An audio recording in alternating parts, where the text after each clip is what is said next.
I am Jen Hooker. I am the Adult Services Supervising Librarian here at the Mill Valley Library.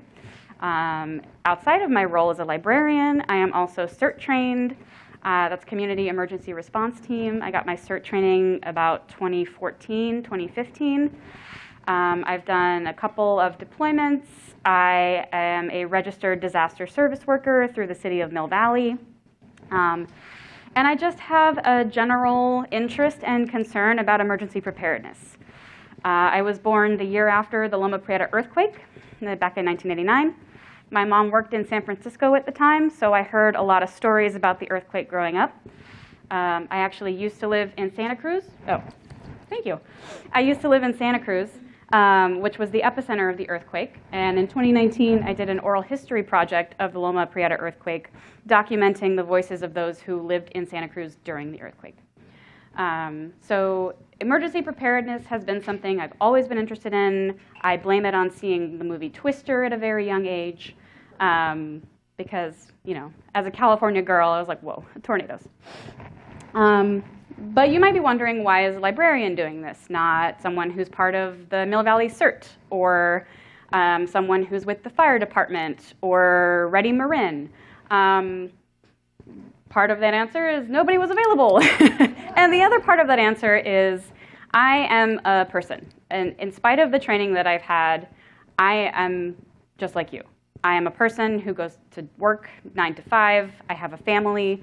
And I have taken the time to learn about how to prepare myself and my family for emergencies. And it is really that easy to do.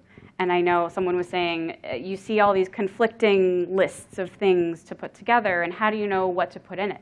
So I hope that what you get out of today is a general idea of what can go in your kit and how to personalize your kit, and take home some action steps for tonight, because I don't want to leave you, with more questions than answers. Speaking of questions, I will happily take questions towards the end of the evening. I'm going to try to cover as much as I can and then leave room for questions at the very end. Okay. So the first step to packing a kit before you even go out, don't buy an expensive generator, don't buy an expensive backpack. Know what you're preparing for. So identify what are the issues that could arise in your geographic location. So here, earthquakes, of course. Wildfires, we are at the wildland-urban interface, also called the WUI. And that is where you have suburban or urban dwellings backing up right into large forested areas. Floods, I know that there are some valleys here in Mill Valley. Obviously, it's called Mill Valley.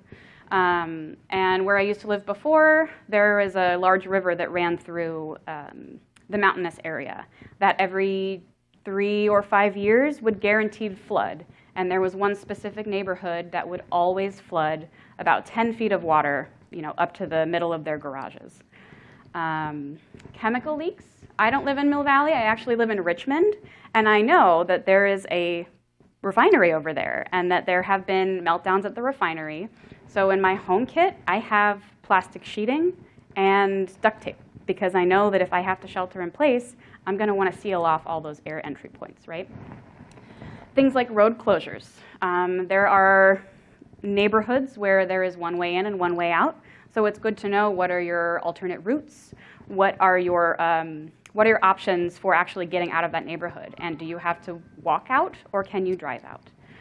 Things like tornadoes, hurricanes, volcanoes, we don't really have those here, but if you have family who live in those areas, or you need to relocate to one of those areas, or even if you're on vacation, it's good to know what you're dealing with when you're there. Luckily, things like tornadoes and hurricanes have warning systems more so than things like earthquakes. So hopefully the people that you're around, if you go into those geographic locations, will be able to help you out a little bit. I put birth and death on here because how many of you have given birth and you had a bag packed and ready for when your water broke so you could go to the hospital quickly? At least someone. But that is like a very common thing that they expect parents to do these days, is to pack a bag for what you're going to take to the emergency room or to the hospital when you get ready to go have a child. So things like that. Or if there's a sudden death in the family and you need to leave, hop on a plane and go take care of someone. It may not be this kind of emergency kit, but it is an emergency, and it is a kit. So that's why you see here I have put emergency does not equal natural disaster. You can have man-made emergencies, you can have natural disasters, but I want you to not necessarily fall into the trap of thinking about an emergency as just something to do with Mother Nature, because there are so many possibilities of things that could go wrong that having a kit that is malleable in certain ways will enable you to apply it to more scenarios. Okay, second question, knowing who you're preparing for. If you live by yourself, you just got to prepare for yourself. You're the only one who is on the hook for that. But if you have a family, if you have children, if you are caring for a senior citizen, or you have people with disabilities who rely on you, or pets. So you need to have one bag for every individual in the household. And I know that seems like a lot of stuff, but I have heard stories about a family who they had one emergency kit for the family. It was a big backpack full of stuff, diapers, baby formula, and the father who was carrying this emergency kit got separated from the mother and the child. And suddenly the mother and the child are without the supplies that they had so carefully prepared. So the best bet is to make sure everyone in the family has their own. That way, if you have things like specific medications or spare eyeglasses or mobility aids, you can have a redundancy in those supplies, and that person is responsible for their stuff, unless, of course, they are not able to be responsible for it. But even children, you can get a fun little backpack. The American Red Cross actually has a program for kids where they get to design a pillowcase, and they recommend stuffing, the pillowcase project. They recommend stuffing all of their supplies into the pillowcase. Things like a stuffy or a favorite blanket, something that will make that child feel comforted by if there is a stressful situation. So someone asked me earlier about backpacks being really heavy. Like, yeah, if you were to pick up my backpack when it was fully stocked with all this stuff, it would be heavy. But there's things like push carts. You see people like going to the grocery store with these like wire mesh carts on wheels. That's a great alternative. And you can buy things that are small enough that will fit in the trunk of your car or in the back seat of your car or in your garage. And they will be mobile, but they will not require you to do any heavy lifting. Okay. All right. And the next thing, know when to go. So I'm going to cover this in sort of two separate things. I'm going to talk about sheltering in place and the go bag, because while there are lots of similarities between the two, there are also going to be some differences that are relatively important, such as weight. Your go bag will not be nearly as heavy as your shelter in place kit, but your shelter in place kit is going to stay in your home. So you don't have to lug it around out of the garage back and forth all the time. So it's going to have a wider variety of items and more items in bulk versus your go bag, which is just to get you through, however long you need it to get you through. And they do say that shelter in place emergency kits should take you 5 to 7 days, because that is the, I think, national average for the time that it takes any sort of service to be restored after an incident. Of course, that's not a blanket statement. There are situations where you will be out of your home for longer or in your home longer, but that's sort of the average span of time that people can go without reliable services. So when to go, when to stay? Because that's the question, right? You're like, okay, when do I leave my home? Obviously, if there's a shelter-in-place order. I got a text message earlier today from the sheriff, Marin Sheriff, that there was a shelter-in-place order for a neighborhood in the Cascade Valley region. Yeah, and so I didn't know where that was, because I'm not super familiar with the area yet. So I looked it up on my map, and I said, okay, that's not nearby. So I'm okay. But if there's a shelter-in-place order, stay in place. There's usually a good reason that the authorities want you to stay where you're at. Poor air quality can affect that. Like I was saying earlier, I live near the refinery. If there's a meltdown, I'm probably not going to want to leave if I can avoid it. All of my supplies are at home, my family's at home, I'm comfortable at home. So those are all things to take into consideration when deciding if you should stay or you should go. You also, if your structure is safe, you have power, water, a generator. If you have someone who needs a CPAP or some sort of breathing machine or anything like that, and you know that your home is safe, especially after an earthquake, you can stay home. You don't have to leave your residence.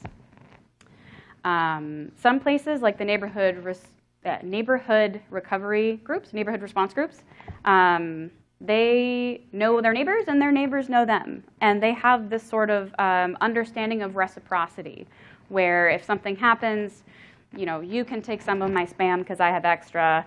I will take some of your flashlights because you have extra. There's this community orientation around surviving an extreme event.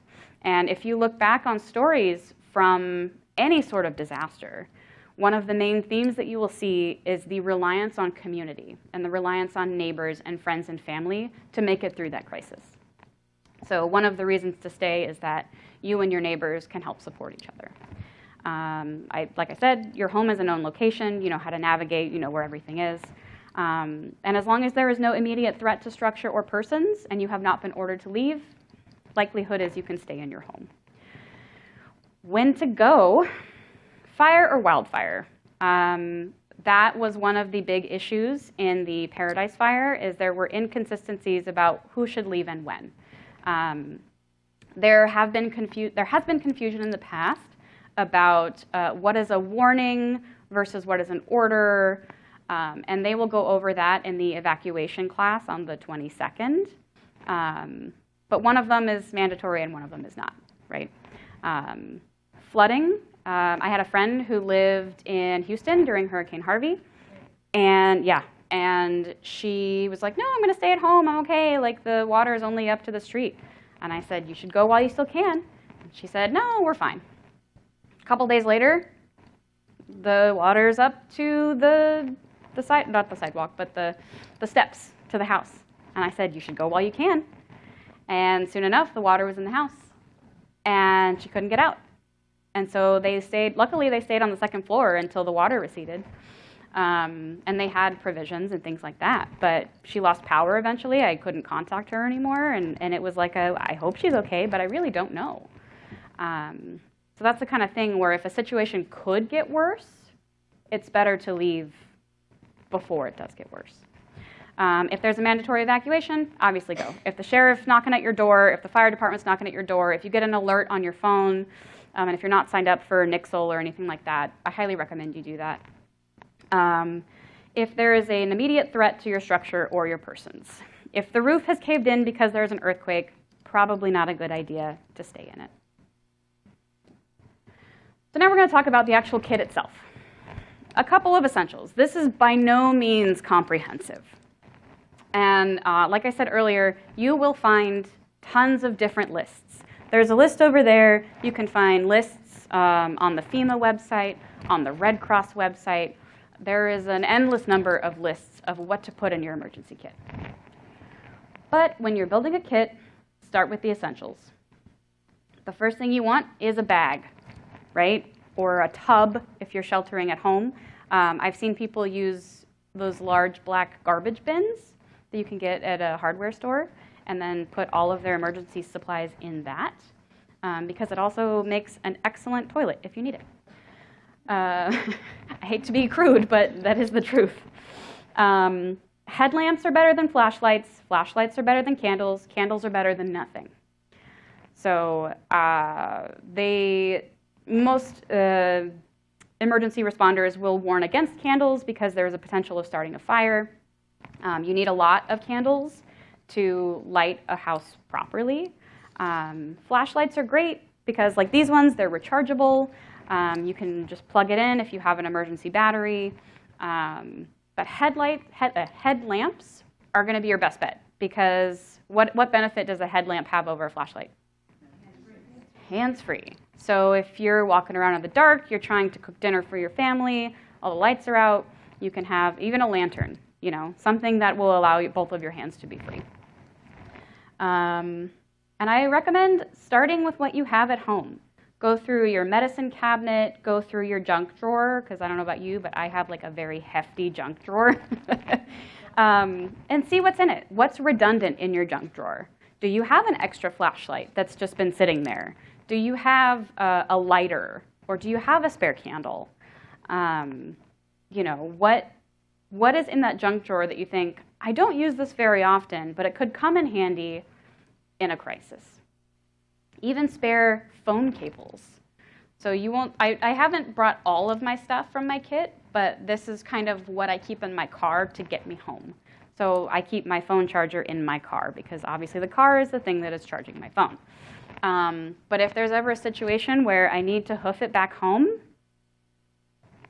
that's what I'm taking. If I can't get my car across the bridge or around the Delta, this is me. It's me in my backpack, until I get home.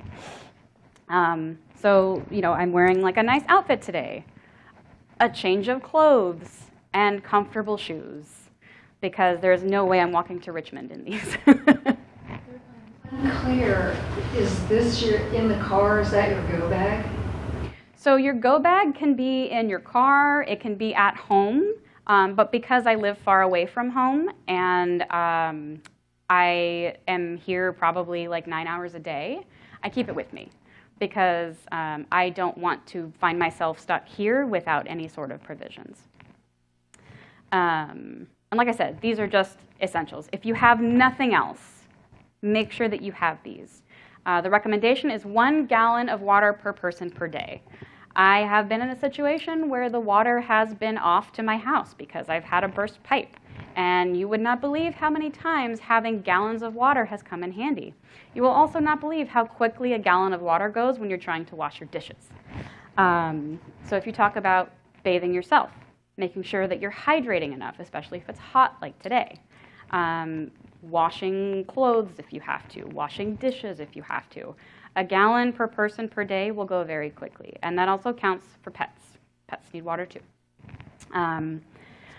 First aid kit is super important. You can buy a really generic first aid kit from like a CVS or a Walgreens, and that's probably going to be more than you'll need unless you have any sort of like first aid triage medical training. And then you can get into things like gauze and splints. But for the most part, what you're going to need is scrapes, scratches, and stings, anything that will treat any of those. Do you have a question? No, you look like you got a question. N95 masks. So as we all know, we've been wearing masks for a long time. But N95 masks are also really good for when there's fires because there's poor air quality. Or when the refinery melts down and there's poor air quality. Or there's just some kind of illness that's going around and you don't want to get sick. If you wind up in a Red Cross shelter, you're going to be there with tons of other people. And you may or may not have, you may not be immune compromised, or you may be. And you don't want to take chances if you don't want to take chances. So N95 masks have a lot of benefits outside of our current circumstance. Non-perishable food items, obviously. A rechargeable hand crank radio is super helpful because if there's a situation where you need to have up-to-date information on whatever is going on, you're going to want to have that radio and you're going to want to be able to charge it without having electricity. I wish I had brought mine. It's about this big. It's maybe this thick. It's not super heavy. It's not super big, but it's got a little extendable antenna. It has a USB port. It has a hand crank. It has a flashlight. And it has all the AM/FM radios plus the NOAA channels. So you can hear things like the tides. It is indispensable, and it also comes with a charging cable because you can charge it in the wall or you can hand crank it. So something like that. They're not super expensive these days. You can find them, where can you find one? Yeah, Amazon. I try not to go to Amazon if I can avoid it, but that's just me.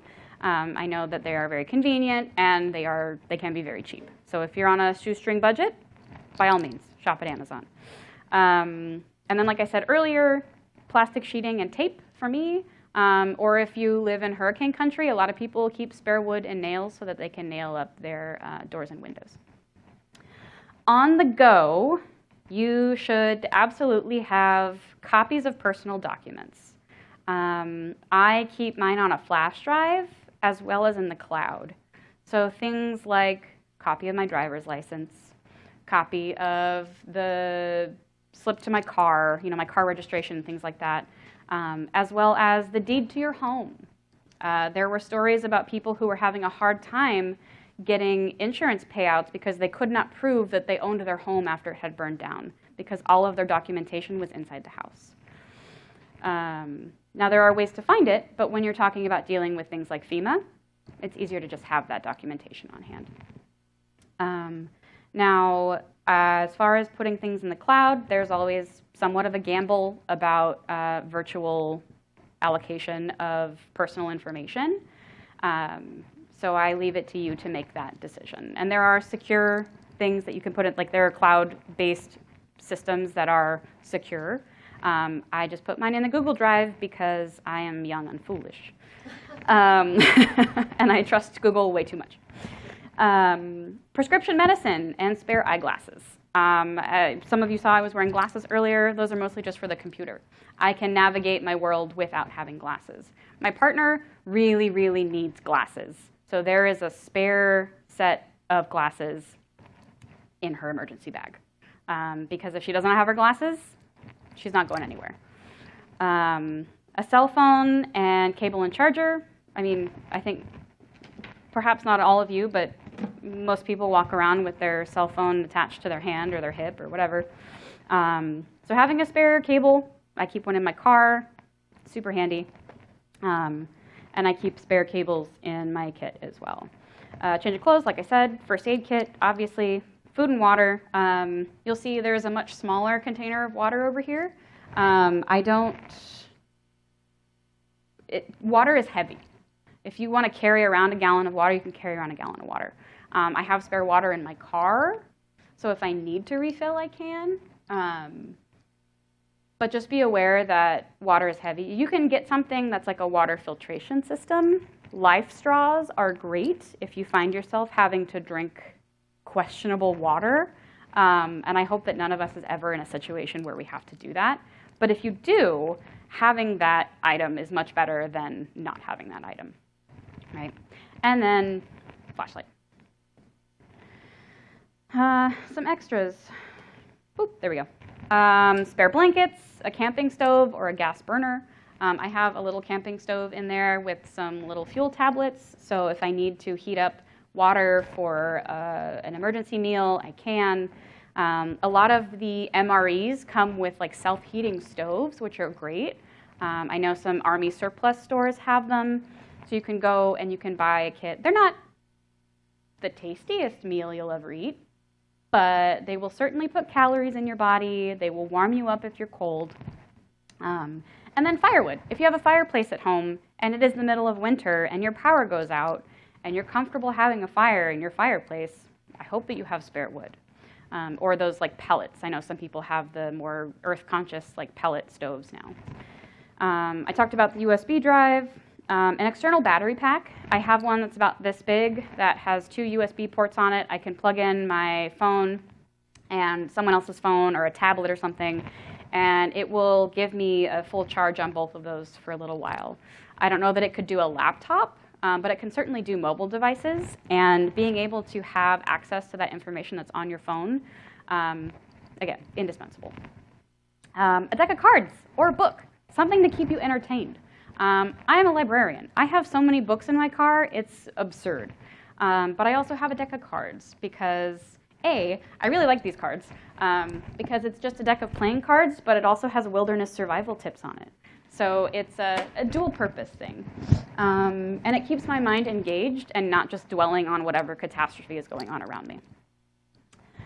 Photo albums and heirlooms. Super important.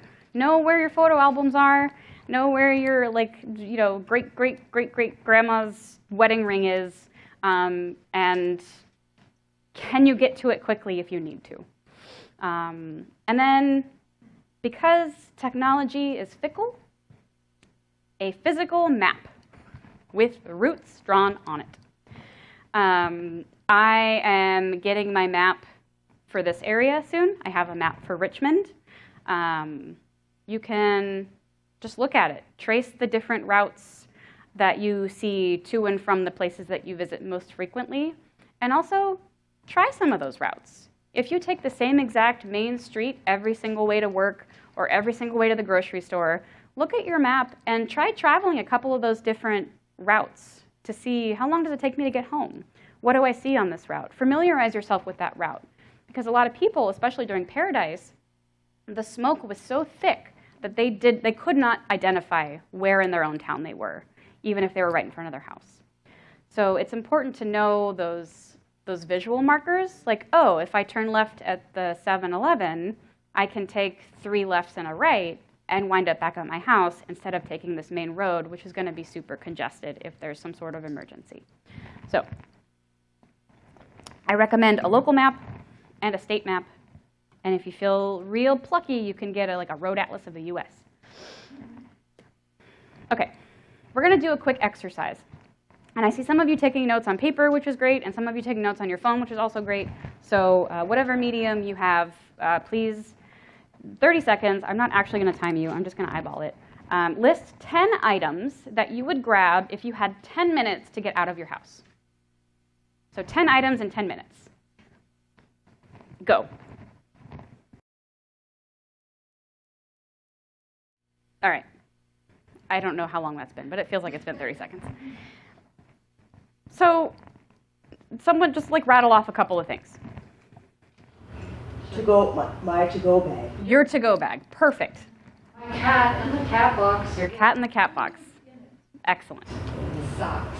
Socks. Fabulous. Love a good pair of socks. Anybody else? A laptop with the cord. Excellent. So now you have the beginnings of your 10 and 10 list. And you can take that list, and you can finish it out, think more thoroughly about it if you want to. But the things that you think of in a hurry when you're being timed, that's what's going to be what you think about when there's an actual emergency. So if you have your list, and you can say, oh gosh, I need to grab this. And you go to your go bag, and you have this list of 10 things. You can say, okay, I need my grandmother's pearls, I need my family photo albums, I need my go bag, I need the cat carrier, and I need the deed to my house. And that way, instead of having to think about it and decide all of that stuff in that crisis moment, you've already done the pre-work on it. You don't have to go back and torture yourself with trying to figure out what to take. Because some people will take things and in retrospect say, I don't know why I took that. It was in front of me and I was panicking. And you don't want to have to worry about that. You don't want to say, why did I take this DVD of Sleepless in Seattle when my family heirloom box was right there on the mantle?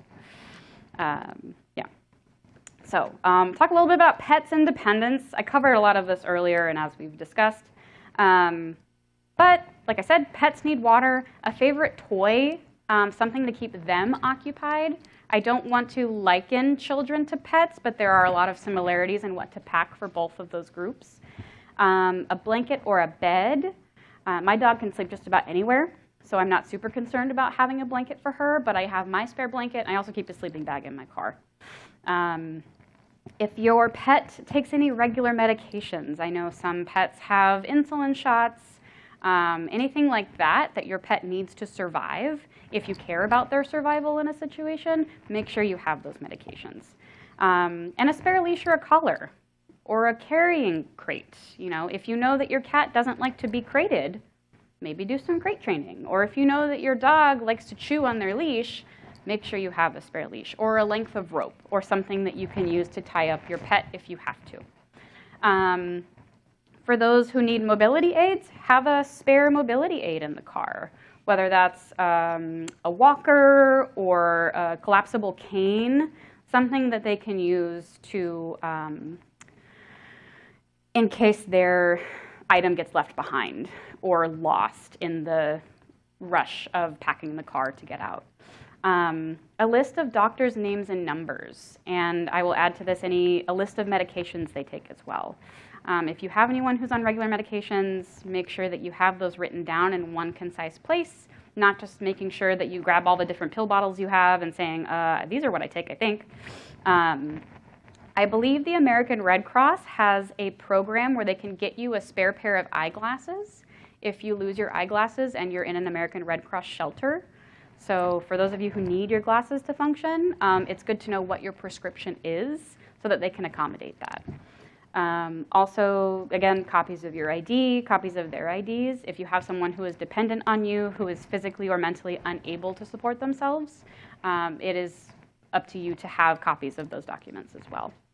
And I say list of doctor names and phone numbers because if you find yourself out of your home and you need a refill on a prescription, you can call your doctor or call your pharmacist and they can route you a prescription to whatever pharmacy you're nearby. So if you say, I've run out of my insulin or my diabetes medication or my antidepressants, then I can call my doctor and say, hey, can you send it to the CVS in Minnesota? You know, something along those lines. All right. And now, a personal anecdote. Think back to the summer of 2020. I think we all remember the roll cloud lightning storms that kicked off that very long series of fires throughout California. You know, the one that made it dark outside by 4 p.m. I was living in Santa Cruz at the time, and it was maybe a day or so after the CZU lightning complex fire had started from that lightning storm. And things were getting worse. My wife and I were deciding, do we want to leave or do we want to stay? We had a travel trailer loaded with supplies. All we needed to do was hook up the truck and leave if we needed to. There were, you know, ash was covering our cars, covering the plants. It was so difficult to breathe outside that you could get maybe 5 minutes before you started getting a headache. Pretty bad. So I thought, you know, since I've been interested in emergency preparedness, my mom has been my go-to spot. If anything happens in Santa Cruz, I can go to where she lives, Northern California. I will be likely far enough away from whatever emergency is happening that I will be safe. And I will be with people that I care about who can support me. So I called my mom. And I said, hey, we're thinking about evacuating. Can we come up to your house? And she said, I just got an evacuation order because that same lightning storm had also started the LNU lightning complex fire. And she lived near a large grassy plain that had been very dry. And I said, oh, okay, cool. Well, where are you going? She ended up going to my aunt's house in Sacramento, so not that far. But that left me with nowhere to go. So the moral of the story is always have a tertiary place to go. If your first place doesn't work out, have a second place. If your second place doesn't work out, have a tertiary place. That means knowing where to go. So those maps that I was talking about, mark those locations on those maps too. Now that I'm a little closer to where she lives, I still don't think we would necessarily be affected by the same exact catastrophes, but there are bridges between us. So I have to consider, how do I get around that bridge if I need to? You know, so I have my direct route over the bridge. I have an additional route around the Delta. Same thing for here. I live right across the Richmond Bridge, but if the bridge is down, how am I getting home? It's going to be a long drive for me, I'm sure. And then having an out-of-state contact as well as an out-of-state place to go. So is that, no, that's not my next one. So I have an aunt who lives right across the border in Arizona. And she lives on like 40 acres of land in the desert in Arizona, and she has a well and solar power. And if anything ever happens that affects both my mom and I, like if there's a major earthquake, I can go to her place and know that I will have support and safety and hopefully still a job when I come back. And I forgot to mention earlier, cash in a multitude of denominations is something that people kind of forget about because we're such a card-based society these days. But having, fives, ones, tens, 20s, hundreds stashed in different locations in your bag, you don't just want to have like $300 in various bills in your like fanny pack, because if you lose it, then you've lost all your money. But if you have enough money to get, say, a hotel for the night or something, you need gas and the card readers aren't working, you have options instead of like bargaining with a gold necklace or something like that. You don't have to go full Mad Max, I promise. Okay, another 30-second exercise. All right, in 30 seconds, I would like you to identify one person in the county that you live in that you can go to in an emergency, one person in the state that you live in that you can go to, and one person out of state that you can go to. So just 3 people that you know that if there was an emergency and you said, hey, I need to come to your place, they would welcome you with open arms, or at least reluctantly.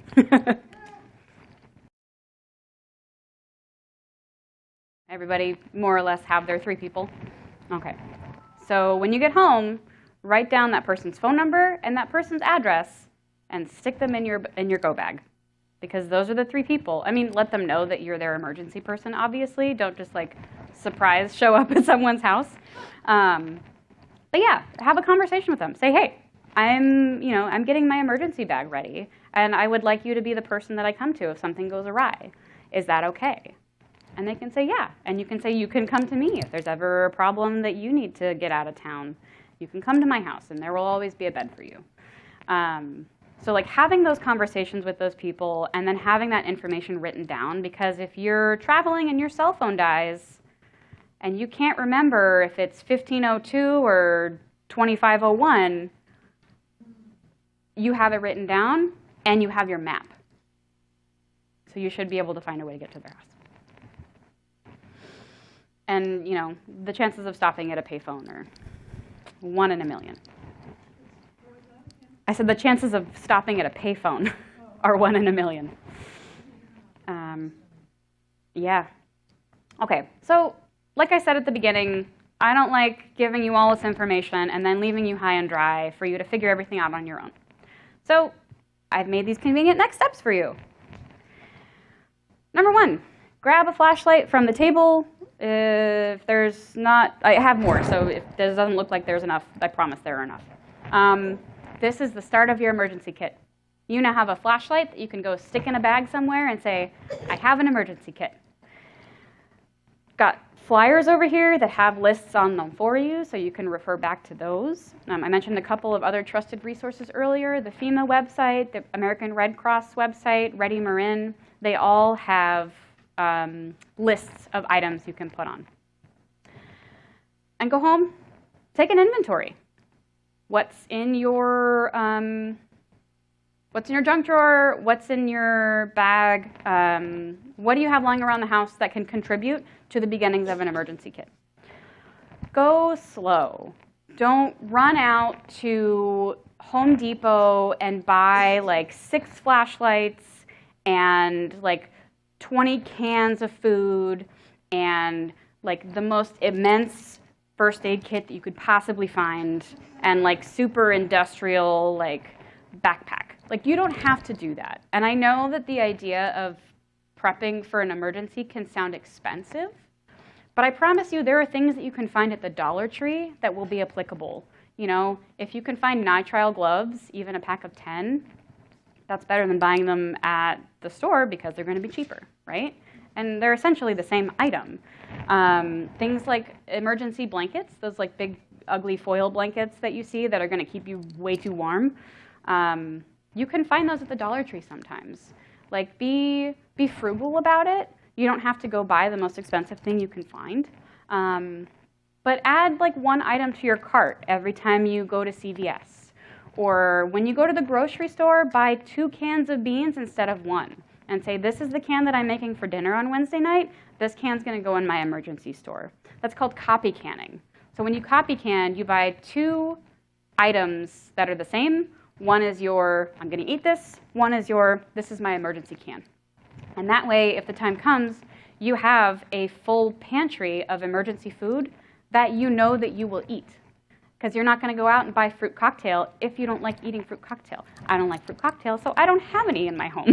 That is not part of my emergency kit. And then as you do that, you start rotating through to keep those cans fresh.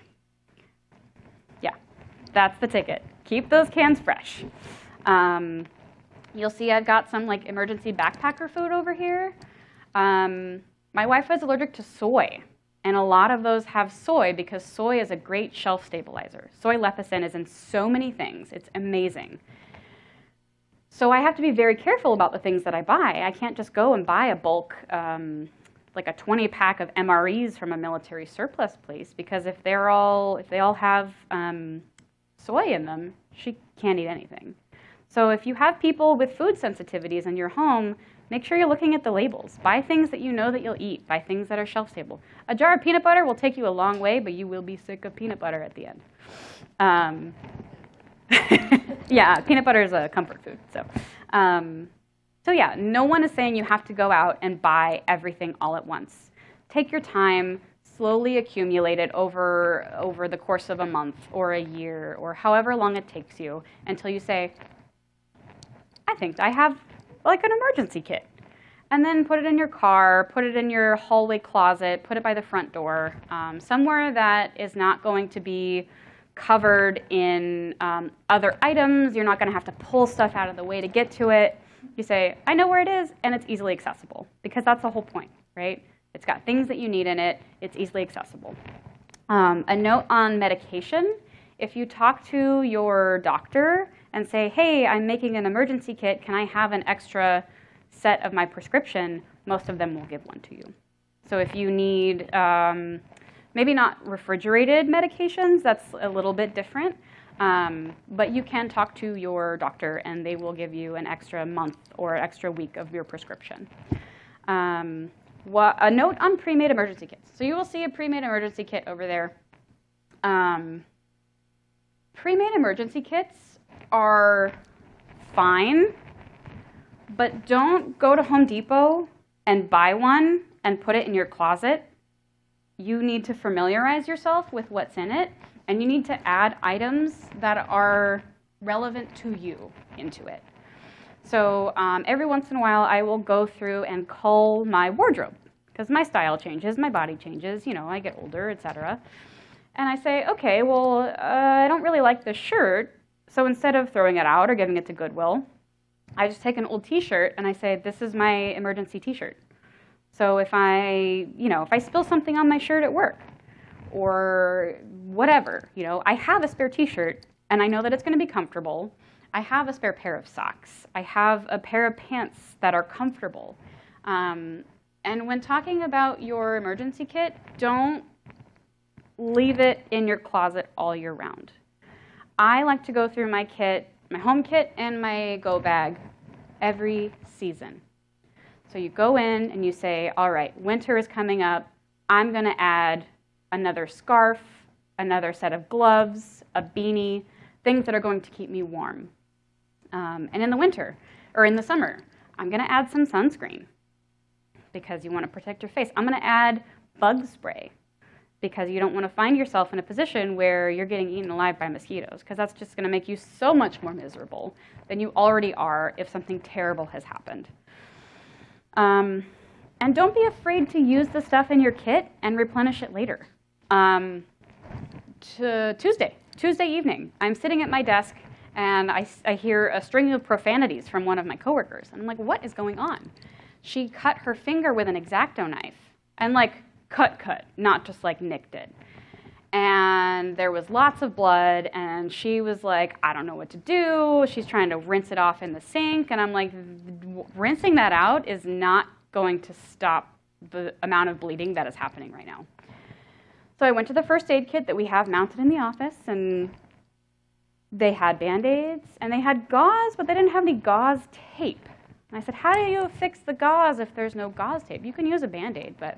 So I went out, I got my emergency first aid kit from my car, I came back, I washed my hands, put on my gloves, I had her sit down, I said, do you have any bloodborne pathogens I need to know about? Are you squeamish at the sight of blood? make sure that you're raising your hand, you're putting pressure, and I bandaged her finger with like a half a roll of gauze and some gauze tape. And I said, all right, you're done for working for the day. You need to go to urgent care because you're probably going to need stitches. Lo and behold, she needed stitches. She may lose part of her index finger, but hopefully not, if it heals well. So it's that kind of thing where you don't have to wait for the end of the world. You don't have to wait for an earthquake. If you have the supplies and you need them, use them. Things like aspirin, they'll go bad eventually. And if your medications go bad, replace them with new ones. Of course, if they're affordable, like don't go into debt so you can have an extra set of medication. But yeah, and if you buy a pre-made kit, make sure you know what's in it. Make sure that you know how to access everything in it. Make sure you put things in it that you're actually going to use, not just like the big bricks of like biscuit rations and some like packets of water and stuff. Because you're gonna get to that when there's an emergency and you're gonna say, I don't want to eat this. And then you'll just be hungry and sad. So nobody needs to be hungry and sad. All right, we've got 2 more upcoming programs, well, 3 more technically, but these 2 are coming up most quickly. Making a plan is gonna be about having like a blueprint to escape your home in case of a fire, alternate exit routes from your neighborhood, and then evacuations, resources, and refuges on the 22nd is gonna be, there's a new evacuation map for the city of Mill Valley, which is pretty exciting. They're going to talk about the different places in the community that you can go when you've been ordered to leave your home. So things like Red Cross shelters or city-run shelters. And then the different resources that you can find, either apps or online, to help you in an emergency. So I mentioned Nixle earlier. There's a thing over there about signing up for Nixle. It's great. I also use the emergency app. I believe it's from the Red Cross. It just says emergency with an exclamation point. And you can add different people. So I have an alert set up for where my mom lives. I have an alert set up for where I live. I have an alert set up for where I work. I have an alert set up for where my wife works. So that if any kind of disaster or incident happens in that radius, I get a notification. And then I can say, hey, I just saw that there was an earthquake southwest of you. Are you okay? So things like that, that's what they're going to cover in those classes. Are there any questions? Yeah, in the back. Actually, that brings up a question that I have about the types of apps that are available now that apparently sense a vibration before an earthquake that give you a couple of seconds. One of them is called My Shake. I guess it's from UC Berkeley. Do you have anything? So the question is about apps or some sort of warning indication that there will be an earthquake. I know that earthquake prediction software has come a really long way in the last 5 to 10 years even. And again, you're getting 5 seconds notice. It's not like a tornado or a hurricane where you have plenty of warning. It's very fast. I have not tried that app, but if you want to give it a go, it's great. I did. I just wondered whether you knew of any. I don't have any experience or personal opinion about that app. What's it called? It's called just one word, My Shake. My Shake. Yeah. And I guess it does. It gives you opportunity to duck, cover, and hold, or run outside. Yeah. Or absolutely. So I guess. Yeah. And the nice thing, I know that emergency preparedness can be a scary topic or a stressful topic or a traumatic topic, but think of it as like a buffet. Like you kind of get to tailor it to whatever you want to be tailored to. So if you want to try the earthquake prediction app, try the earthquake prediction app. If you want to experiment with the app that tells you if someone nearby is having a heart attack and where all the local AED devices are, try that. If you have those skills, you can do that. If you want to know, when there's an app called Pulse Point that tells you about a variety of incidents within your county. It tells you about like downed tree lines and medical response stops and things like that. So yeah, my best recommendation is to experiment and find what works for you, because what is good for one person will not necessarily be good for the next person or good for everyone. So things like Nixle, of course I'm going to recommend that to everyone because it's important that we're all being notified about the things that are happening in our community. But if you don't have AED training, don't bother getting the AED app. You know what I mean?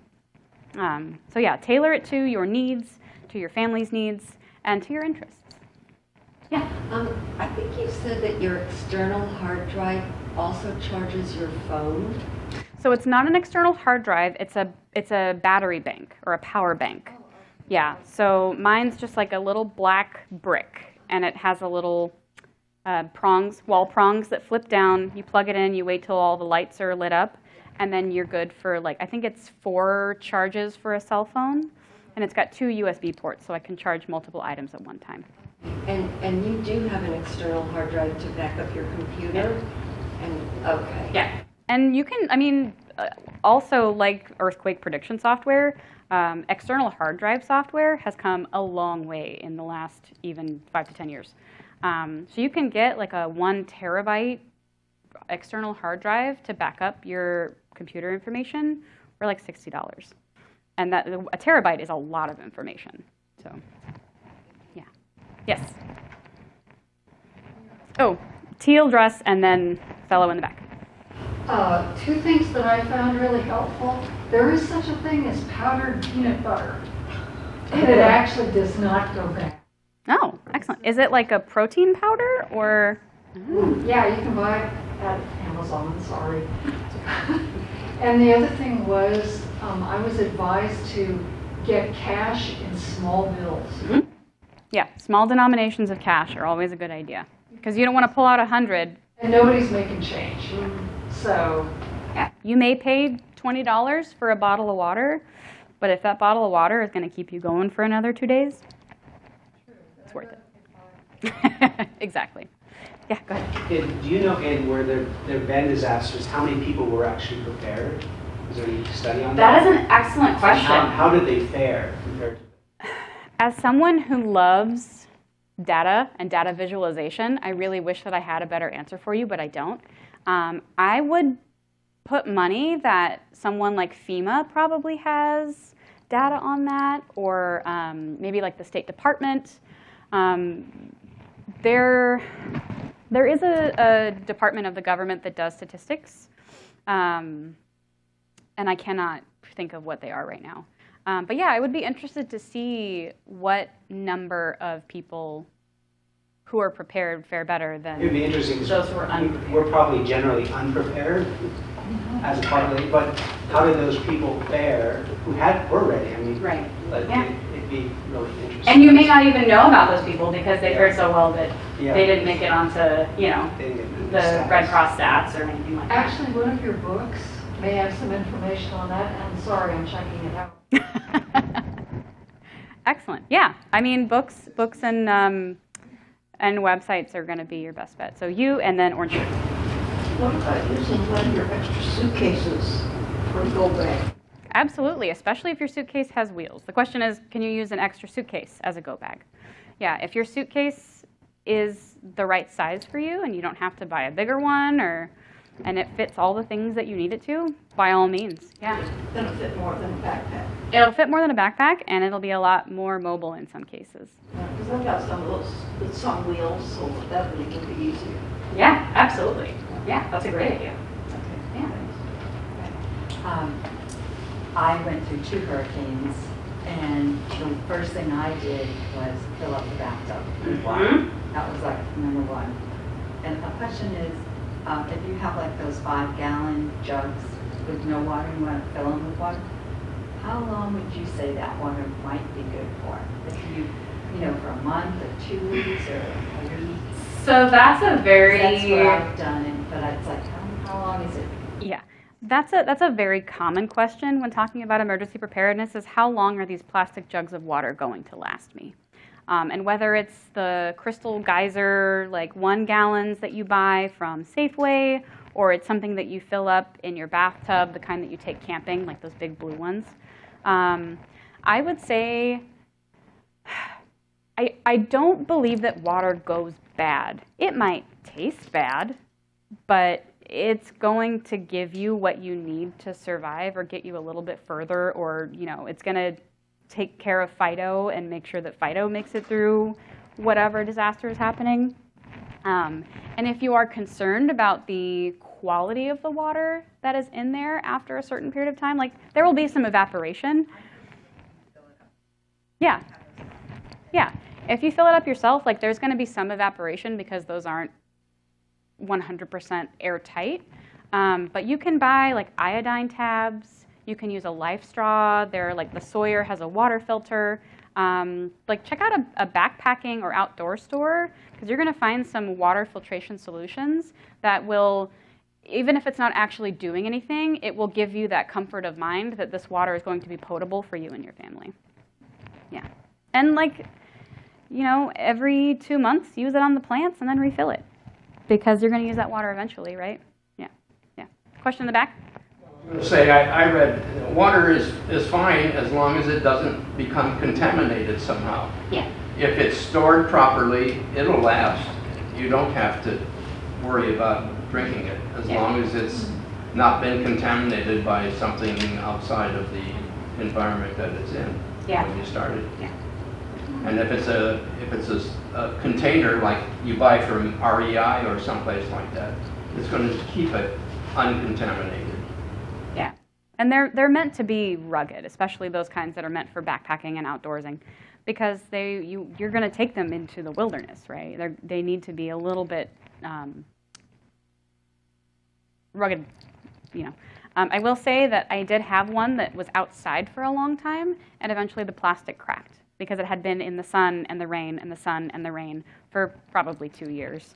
And I've had one that the toggle to let the water out broke, but you can buy replacements for those. So they're a good investment overall, and especially if you're like physically able to lift up the 5-gallon ones and like lug them around the house or whatever. So yeah, good question. In the back? Actually, that brought up something that I had forgotten. That grapefruit seed extract is a disinfectant that you can use to purify water and to clean out your bottles and to throw Really? out bad. Yeah. Grapefruit extract can be used as a disinfectant. Grapefruit seed. Grapefruit seed. Grapefruit Okay. seed extract. Grapefruit seed extract. Oh, good to know. I will do some more research on that. Anti-environmental. Question, how reliable are the life straws? Can you just put them in any water that you see and drink? So things like Life Straw, Sawyer water filters, any sort of backcountry water filter that you're going to find at a backpacking store, it will tell you what it's rated to. So it'll tell you the things that it will protect against. So I personally would recommend, if you're going to drink questionable water, of course make sure there's no like oil slick in it or anything. But if you're not sure about it, I would say always use 2 methods of filtration. So whether that's a water filter and an iodine tablet, or I think bleach is like 1 cap per gallon of water or something like that. Well, that's why it's so diluted. It's a very small amount of bleach. So double check the ratios on that. Don't just go chugging bleach.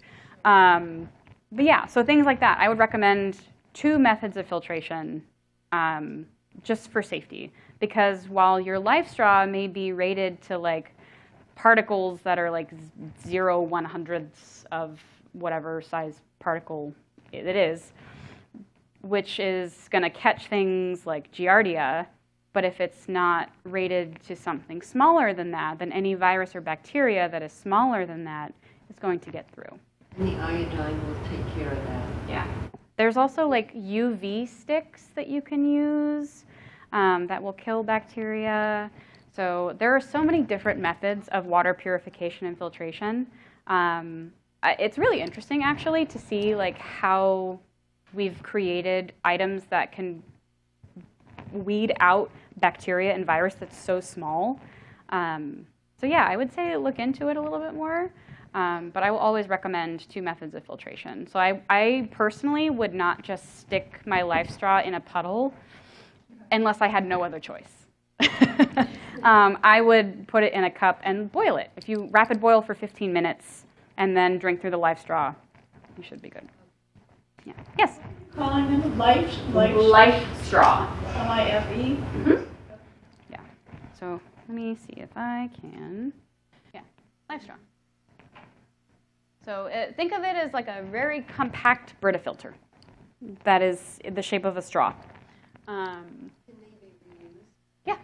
Yeah, they have a lifespan, like many other things.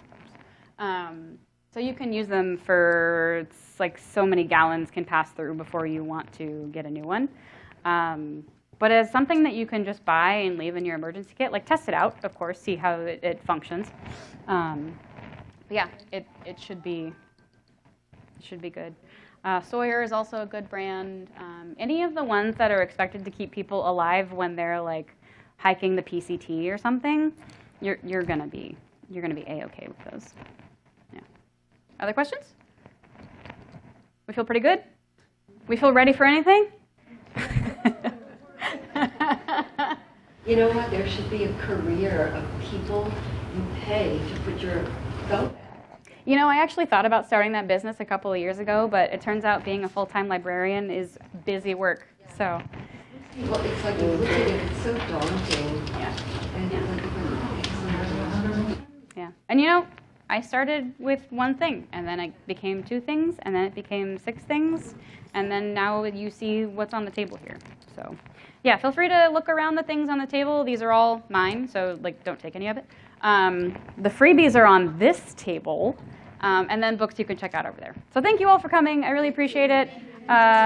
Yay.